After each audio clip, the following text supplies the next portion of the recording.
notre fille qui est en CP dans un établissement français, mais on n'habite pas en France. Elle est en CP et le deuxième jour de classe, elle s'est pris une observation.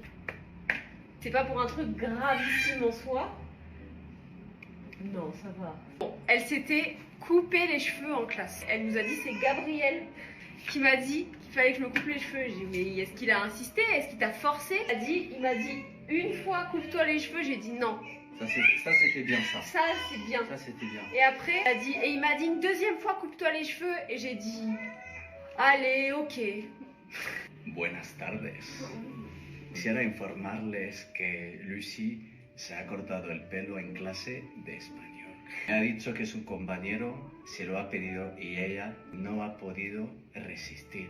Vous informez que Lucie s'est coupé les cheveux en classe d'espagnol. Elle m'a dit que son compagnon le lui a demandé et elle n'a pas pu résister. Bref, on était moyennement contents, mais d'un autre côté, on se dit franchement, pour des cheveux, faire une observation. Aujourd'hui, mon mari vient me voir et il me dit, Lucie a quelque chose à te dire.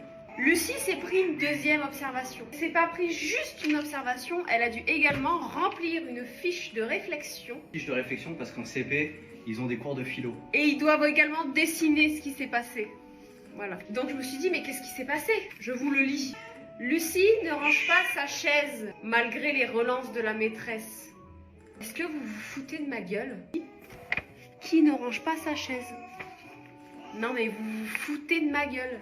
Donc je dessine ce qui s'est passé, je signe et je demande à la maîtresse de signer, j'explique la situation à la maison, j'en parle avec mes parents et je demande à mes parents de signer.